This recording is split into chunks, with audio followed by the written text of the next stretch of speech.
cab driver who was driving a cab 70 hours a week was not saying, I am earning this money to have power over my wife.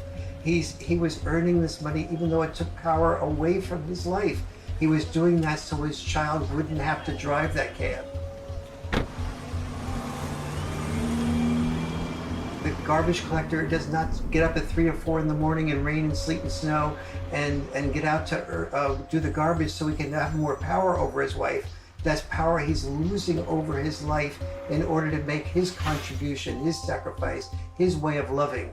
And this has been translated into the culture of, you make more money than women do, you must therefore have more power. Meet Warren Farrell, best-selling author and self-styled social anthropologist, leading an assault on our traditional thinking about men. I asked my girlfriend at the time to buy me as a gift, I think it was for Christmas or for my birthday, Warren Farrell's book, The Myth of Male Power, which she did. And it just changed my whole life. And his premise was, while women are often seen as sex objects, men are often seen as success objects. And this resonated with me.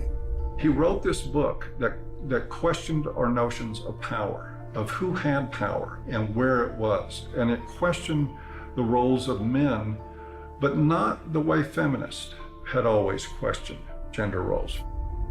Every society that survived based on its ability to train its sons to be disposable.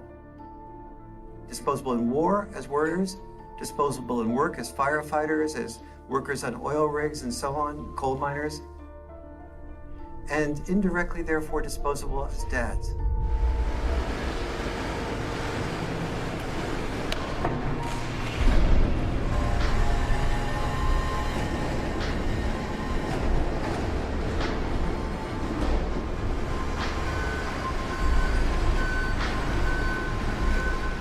What happens in men's life when they're raised that they're worthless unless they're a provider, that they must work, even if they have to take on extremely dangerous work, they must get this done or they're useless as men? That is very, very powerful stuff. See, feminism did see accurately that we value male work more than we value female work. But there's also the issue that we value female life more than we value male life.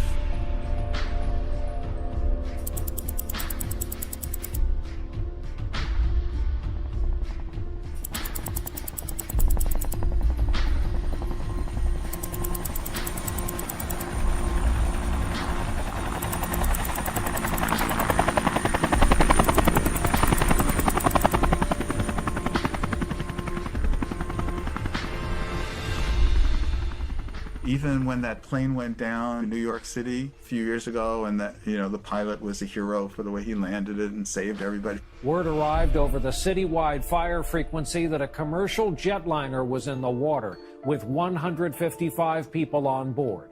Then, over the next few minutes, the doors opened, life vests were inflated, and women and children first, everyone got off that plane. They saved all the women first. That's still, when I went on a cruise, there's still women into the lifeboats first, because not because you're a man, so you should be able to swim halfway across the ocean, but because you're a man, you're expendable. We have to look at not just the glass ceilings, but also the glass cellars. And Paul, I think as you were saying, we have to look at men just not only as human doings, but also as human beings. When you survive because somebody else is willing to die, like in war, then that you are immune to the pain of the people who are dying because you have an investment in their being willing to die. You say, I will build a statue, I will remember you in a history book. But if you look at that from another perspective, that building of the statue or remembering you in a history book is a bribe to be willing to die so that I can live.